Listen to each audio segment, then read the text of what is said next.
magandang araw ulit sa mga kabiyahe natin. Tayo may babiyahe na naman galing dito sa galing sa Malate papuntang Parañaque.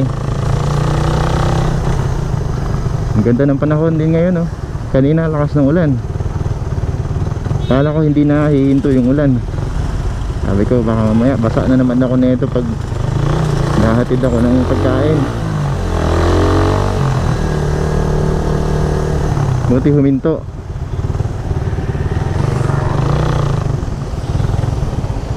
Kailangan natin may hatid ng bago mag lunch time nila.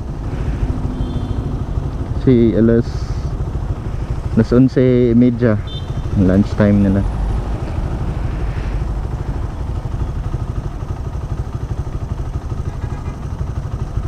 Pagkatapos natin may hatid doon sa eskwelahan, tayo na pupunta ng Chinatown para bumili ng kamote.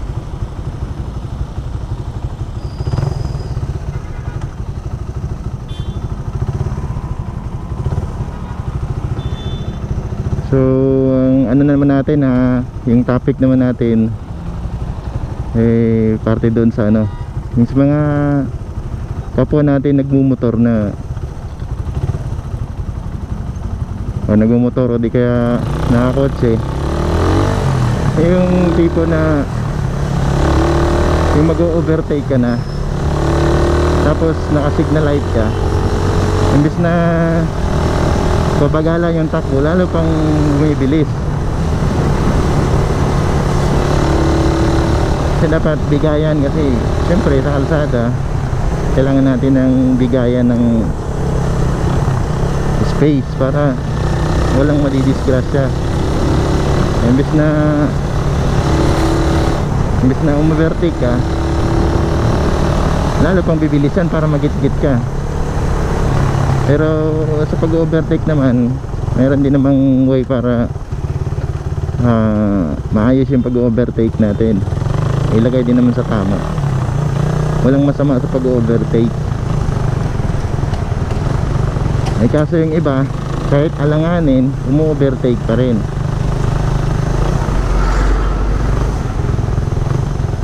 Kasi naramdaman ko din yun dahil ako nagda-drive din ako ng 4 wheels saka motor. Oh, may checkpoint na naman.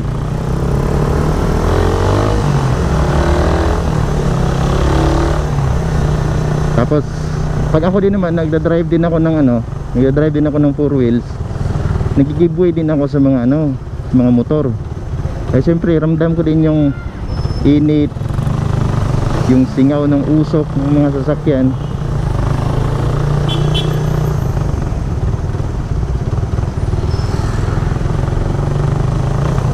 Kaya tayo pag nakadrive tayo ng 4 wheels, siyempre lamang sa atin yun kasi hindi mainit, aircon pa tayo.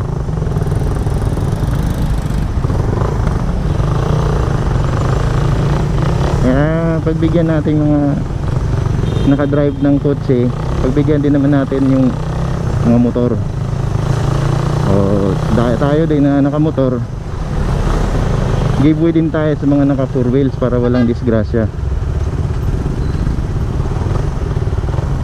Kasi hindi naman, wala namang nagmamayari na sasakyan o di kaya motor sa kalsada. Kaya giveaway lang tayo para safe. Saka huwag masyadong mainitin ang ulo sa kalsada. Kasi lalo na sa mga kapwa natin biyahero dyan, marami ding mga maiinitin ang ulo. Chill lang, masyadong padalos-dalos sa pag-iisip. Kailangan tansyahin mo muna.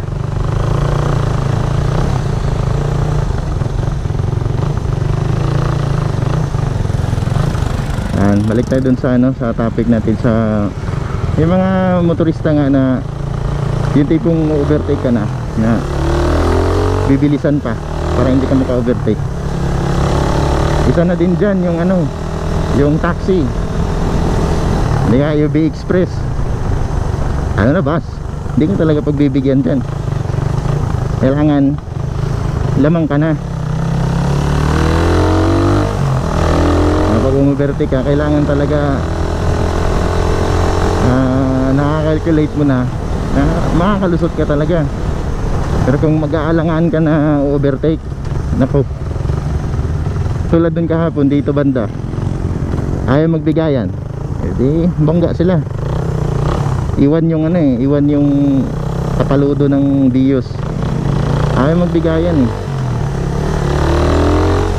Kala mo lagi nagmamadali. Chill lang talaga.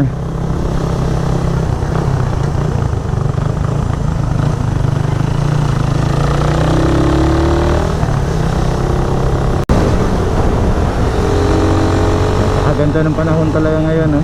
Kahit na inulan man kanina, pero maganda pa rin yung panahon, no?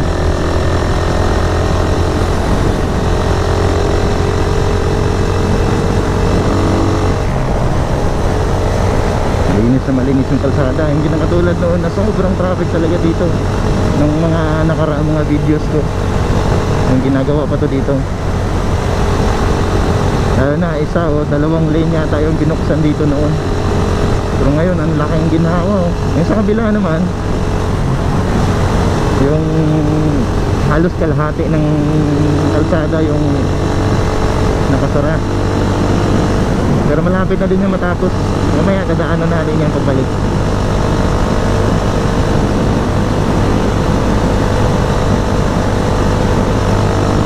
Kasi minsan pag hindi na talaga ako gaano dumadaan dyan pag nakakotse ako kasi sobrang traffic. Pero pag mga oras na maaga pa, hindi pa matraffic yan.